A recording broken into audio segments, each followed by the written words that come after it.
کبھی کبھی دعا بہت جلد قبول ہو جاتی ہے، لیکن ہم شکر ادا کرنے کی بجائے یہ بول دیتے ہیں کہ کاش کچھ اور مانگ لیتے۔ گلاب کا کوئی بھی نام رکھ لو، مگر پہچان خوشبو سے ہوتی ہے۔ انسان کسی بھی رنگ روپ یا ذات کا ہو، مگر پہچان اخلاق سے ہوتی ہے۔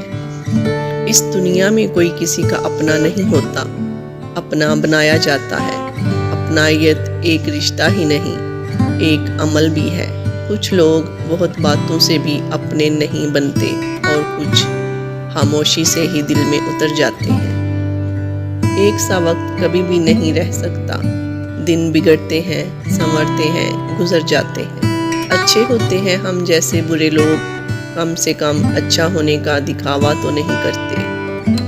فطرت سے ہوں مجبور، میں دھوکہ نہیں دیتا ہر بار، مگر خلوص بہت مہنگا پڑا مجھے۔ تکلیف میں صبر سے کام لو، کیونکہ سونے کو آگ سے آزمایا جاتا ہے، اور مومن کو صبر سے۔ میں ان قیدیوں میں سے ہوں جو کھلے دروازے دیکھ کر فرار نہیں ہوتے۔ پرندے لوٹ ہی آتے ہیں اپنے آشیانے میں، یہ کوئی انسان نہیں جو ذرا سی بلندی پر جا کر اپنی اوقات بھول جائے۔ کبھی کبھی ہماری اداسی کی وجہ ہماری اپنی سوچیں ہوتی ہیں، جو ہمیں اندر تک کھا جاتی ہیں۔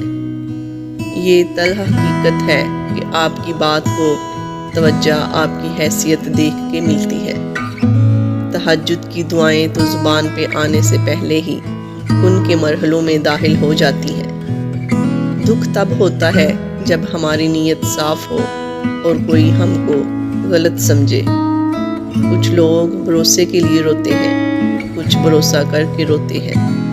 رشتوں کو ایسی محبت اور خوشی سے نبھایا کرو جیسے شہد کی مکھی پھولوں سے اگر رس نکال بھی لے، تب بھی پھول کو کسی قسم کا نقصان نہیں ہونے دیتی۔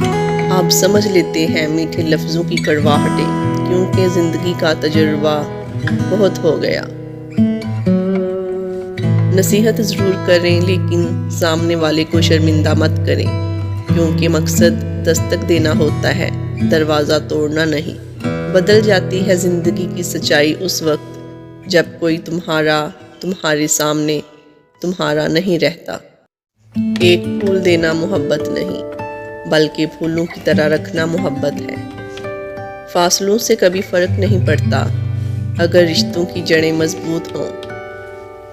اسے راضی کرنا بہت آسان ہے، ایک لمبا سجدہ اور چند آنسو۔